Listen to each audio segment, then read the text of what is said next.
ആര്യാടൻ ഷൗക്കത്തിനെ സംബന്ധിച്ച് നിലമ്പൂരിലെ ജനങ്ങളിലുള്ള പ്രതികരണം എനിക്കറിയാം. അത് കണക്കാക്കിക്കൊണ്ടാണ് ഇത് ആലോചിച്ച് ചെയ്യണമെന്ന് UDF ലീഡർഷിപ്പിനോട് ഞാൻ പറഞ്ഞിരുന്നത്. അദ്ദേഹം ഒരു ഘട്ടത്തിൽ നമുക്കറിയാം CPMൻ്റെ സ്വതന്ത്ര സ്ഥാനാർത്ഥിയാവാനുള്ളൊരു ശ്രമം കഴിഞ്ഞ 2 മാസം മുമ്പ് നടന്നതാണ്. കോൺഗ്രസ്സുകാർക്കൊക്കെ അറിയുന്ന കാര്യമാണ്. CPM അത് കൺസിഡർ ചെയ്യുകയും പാർട്ടിയിൽ ചർച്ച നടത്തുകയും ചെയ്തപ്പോൾ ഒരു കാരണവശാലും CPMൻ്റെ സ്വതന്ത്ര സ്ഥാനാർത്ഥിയായിട്ട് അംഗീകരിക്കാൻ കഴിയില്ല എന്ന നിലപാട് നിലമ്പൂരിലെ മുഴുവൻ LCയും AC-യും എടുത്തതിൻ്റെ ഫലമായിട്ടാണ് അദ്ദേഹം പിന്നീട് അതിന് പിൻവാങ്ങുന്നത്. അപ്പോൾ സ്വാഭാവികമായും മറുപാളയത്തിലേക്ക് പോകാൻ ശ്രമിക്കുകയും അവിടുന്ന് രക്ഷയില്ലാതെ തിരിച്ചു വരികയും ചെയ്ത ജനങ്ങൾ ഞാൻ ഈ പറയുന്ന പബ്ലിക് ഒപ്പീനിയൻ അദ്ദേഹത്തിന് എതിരാണ്. ആ നിലക്കാണ് ഞാനത് പറഞ്ഞത്. ഇപ്പോൾ ഞാൻ ഇനി എന്ത് ചെയ്യുന്നുവെന്ന് ഞങ്ങളെ ചോദ്യം. 2 ദിവസം കൂടെ ഞങ്ങൾ ഡിക്ലറേഷന് ശേഷം ഷൗക്കത്തിൻ്റെ കാൻഡിഡേച്ചർ നിലമ്പൂരിലെ ജനങ്ങൾ ഏത് രീതിയിലാണ് കാണുന്നത്, അദ്ദേഹത്തിന് പിന്തുണ നൽകുമോ ഇല്ലയോ എന്നുള്ളത് ഞങ്ങൾക്ക് പഠിക്കേണ്ടതുണ്ട്. ആ പഠനത്തിന് ശേഷം ഞങ്ങളൊരു തീരുമാനമെടുക്കും. അത് ഞങ്ങൾ പാർട്ടി സ്റ്റേറ്റ് ലെവലിൽ ചെറിയ പാർട്ടി ചെറിയ പാർട്ടിയാണ്. ആ പാർട്ടിക്കാണെങ്കിൽ ഞങ്ങൾക്കതിന് കൂട്ടുത്തരവാദിത്തമുണ്ട്. ഞങ്ങൾ കൂടിയാലോചനകൾ നടത്തിയിട്ട് അതിലൊരു തീരുമാനമുണ്ടാകും. അല്ല, അതാണല്ലോ പോയി പറഞ്ഞ മലയാളത്തിലാണ് ഈ പറഞ്ഞത്.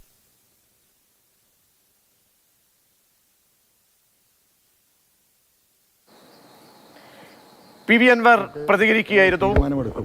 ഈ 2 ദിവസത്തെ സമയം എന്ന് പറയുന്നത് ആ മണ്ഡലത്തിലെ ജനങ്ങളുമായി ഞങ്ങൾക്ക് സംസാരിക്കേണ്ടതുണ്ട്.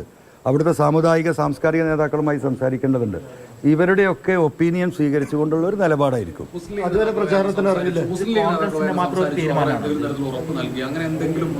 എന്താണ് ഈ ഉറപ്പ്? എനിക്കതാ മനസ്സിലാവാത്തത്. അല്ല, സ്വാഭാവികമല്ലേ മുസ്ലിം ലീഗ് ലീഡർഷിപ്പുമായി എങ്ങനെ ചർച്ച നടത്താതിരിക്കുക? മുസ്ലിം ലീഗ് എന്ന് പറയുന്ന പാർട്ടിയാണല്ലോ ഒന്ന് UDFൻ്റെ നട്ടെല്ലായി നിൽക്കുന്നത്. അവർക്ക് കൃത്യമായ പൊളിറ്റിക്കൽ കാൽക്കുലേഷനും എയിമും ഉള്ള പാർട്ടിയാണ്. കൃത്യമായ സംഘടനാ സെറ്റപ്പുണ്ട്. കേരളത്തിലെ രാഷ്ട്രീയത്തെ കൃത്യമായി വിശകലനം ചെയ്യാനുള്ള അതിശക്തമായ ശേഷിയുള്ള ആളാണ് ബഹുമാനപ്പെട്ട കുഞ്ഞാലിക്കുട്ടി സാഹിബ്. അതിനോടൊപ്പം നിൽക്കുന്ന രാഷ്ട്രീയ നിരീക്ഷണം നടത്തുന്ന തങ്ങളാണ് ബഹുമാനപ്പെട്ട സാദിഖ് അലി തങ്ങൾ. അവർക്കൊക്കെ രാഷ്ട്രീയമായിട്ട് ഈ കാര്യങ്ങൾ കണ്ടറിയാനും ഈ പിണറായിസത്തെ അവസാനിപ്പിക്കാനുള്ള രാഷ്ട്രീയ സ്ട്രാറ്റജിയെക്കുറിച്ച് നല്ല ബോധ്യമുള്ളവരുമാണ്. അപ്പം സ്വാഭാവികമായിട്ടും ആ ലീഡർഷിപ്പുമായി ഞാൻ സംസാരിക്കാതിരിക്കുമോ? അത് ഇപ്പോഴും സംസാരിച്ചിട്ടുണ്ട്, ഇന്നലെയും സംസാരിച്ചിട്ടുണ്ട്, ഇന്നും സംസാരിക്കുന്നുണ്ട്, നാളെയും സംസാരിക്കും. ഇല്ലല്ല, ഒരു പ്രചാരണം ഞാൻ ഇവിടെ ഉണ്ടാവും. ഒരാൾ ചോദിക്കൂ.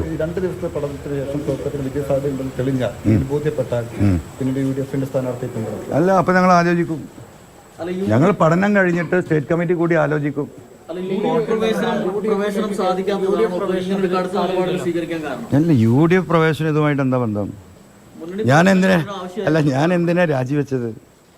രാജിവെച്ച വിഷയങ്ങൾ ഇവിടെ കത്തി നിൽക്കുകയാണല്ലോ. ഇടതുപക്ഷ ഗവൺമെൻറ് എന്ന് പറയുന്ന ഇടതുപക്ഷ മുന്നണി എന്ന് പറയുന്നത് ഈ രാജ്യത്ത് എന്തുകൊണ്ടായിരുന്നു ഞാനൊക്കെ കമ്മ്യൂണിസ്റ്റ് പാർട്ടിയിൽ നിന്നിരുന്നത്? ആ പാർട്ടിയുടെ മതേതര സ്വഭാവവും സോഷ്യലിസ്റ്റ് സ്വഭാവവും കണക്കിലെടുത്ത് പോയി നിന്നാൽ നമ്മളൊന്നും കമ്മ്യൂണിസം പഠിച്ചിട്ട് അതിനോട് സഹകരിച്ചതല്ല. ഈ നാട്ടിലെ സാധാരണക്കാർക്കും പാവപ്പെട്ടവർക്കും വേണ്ടി പ്രവർത്തിക്കുകയും അതിനുവേണ്ടി ശബ്ദമുയർത്തുകയും ചെയ്യുന്ന ഒരു പാർട്ടി എന്ന നിലക്കായിരുന്നു നമ്മളൊക്കെ അതിന് പിന്തുണ കൊടുത്തിരുന്നത്. ആ അവസ്ഥയിൽ നിന്ന് ആ പാർട്ടി പൂർണ്ണമായും മാറിയത് നമ്മൾ കണ്ടുകൊണ്ടിരിക്കുകയാണ്. പൂർണ്ണമായും കോർപ്പറേറ്റ് കമ്പനികളുടെ തോഴന്മാരായി മാറി. അദാനി ഞങ്ങളുടെ പാർട്ട്ണറാണ് എന്ന അഭിമാനത്തോടു കൂടി പറയുന്ന വാസവൻ മിനിസ്റ്ററെ കണ്ട കാലമാണിത്. ആ വാസവൻ മിനിസ്റ്റർ ആ പ്രഖ്യാപനം നടത്തുമ്പോൾ 100 രൂപയ്ക്ക് വേണ്ടിയിട്ട് നമ്മുടെ സഹോദരിമാർ ആശാ വർക്കർമാർ കാസർഗോഡ് നിന്ന് പട്ടിണി സമരം തിരുവനന്തപുരത്തേക്ക് നടന്നുകൊണ്ടിരിക്കുകയാണ്. ഈ സമയത്തും അവർ നടന്നുകൊണ്ടിരിക്കുകയാണ്. ആ സോഷ്യലിസ്റ്റ് ആ മേഖലയിൽ നിന്ന് ഈ പാർട്ടി പുറകോട്ട് പോയി. പിന്നെ ഉണ്ടായിരുന്ന എന്താണ്? സെക്യുലറിസമാണ്, മതേതരത്വം. ഈ 2 കാര്യങ്ങളാണ് എന്നെയും അബ്ദുറഹ്മാനെയും ജലീലിനെ പോലെയുള്ള പലരെയും ഈ മലബാറിൽ നിന്നും കേരളത്തിൽ നിന്നും ആ പാർട്ടിയിലേക്ക് ഞങ്ങൾ ആകർഷിച്ചിട്ടുണ്ടായിരുന്നത്. എന്ത് സെക്യുലറിസമുള്ളത്? പരിപൂർണമായും വർഗീയതയ്ക്ക് അടിമപ്പെട്ട ഒരവസ്ഥയിലല്ലേ ഇന്ന് CPM ലീഡർഷിപ്പ് പോയിക്കൊണ്ടിരിക്കുന്നത്? കഴിഞ്ഞ 8 മാസം മുമ്പ് ഞാൻ പറഞ്ഞ ഓരോ കാര്യങ്ങളും ഇവിടെ പുലർന്നുകൊണ്ടിരിക്കുകയല്ലേ. എന്താ പുലരാത്തത്? ഏറ്റവും അവസാനമായിട്ട് ഇപ്പം എന്താ നമ്മൾ കാണുന്നത്?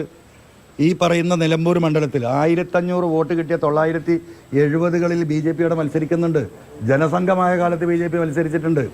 ഇന്ന് കേരളത്തിലൊട്ടാകെ 20% വോട്ടിലേക്ക് എത്തിയ BJP ഞങ്ങൾ നിലമ്പൂരിൽ മത്സരിക്കുന്നില്ല, അത് വേസ്റ്റ് ഓഫ് മണിയാണെന്നാണ് പറയുന്നത്. ഇത് മനസ്സിലാത്തവരാരെങ്കിലും ഉണ്ടോ? തെരഞ്ഞെടുപ്പിൻ്റെ മുമ്പ് അവിടെ SNDPയുടെ സെക്രട്ടറി വന്ന് നടത്തിയ പ്രസ്താവന ഇതെല്ലാം നിങ്ങൾ കൂട്ടി വായിക്ക്.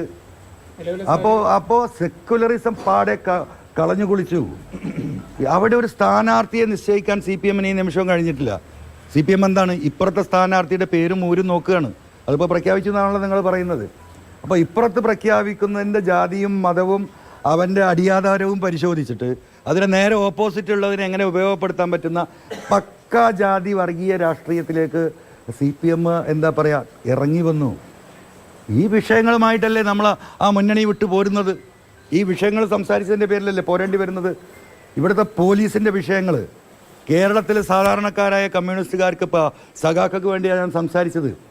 ഈ ഗവൺമെൻറ്റിൽ ഏറ്റവും കൂടുതൽ നീതി നിഷേധിക്കപ്പെട്ടത് ഇവിടുത്തെ പൊളിറ്റിക്കൽ പാർട്ടി എന്ന നിലക്ക് CPM-ഉം അതിൻ്റെ താഴേക്കടയിലുള്ള നേതാക്കന്മാരുമായിരുന്നു.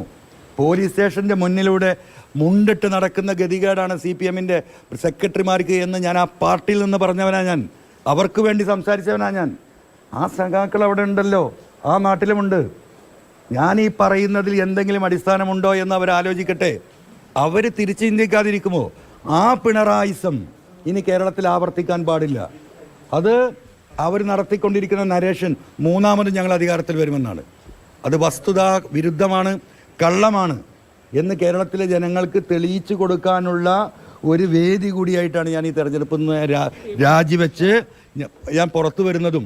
അവിടെ പിണറായിസത്തിൻ്റെ അവസാനത്തെ ആണിയടിക്കാൻ കഴിയുന്ന വിധത്തിലുള്ള ഒരു തെരഞ്ഞെടുപ്പ് റിസൾട്ട് ഈ പിണറായിസത്തിനെതിരെ LDF ഗവൺമെൻറ്റിനെതിരെ ഉണ്ടാകണമെന്ന ഉദ്ദേശത്തോടു കൂടിയാണല്ലോ ഞാൻ ഈ പ്രവർത്തന രംഗത്തേക്ക് വന്നത്.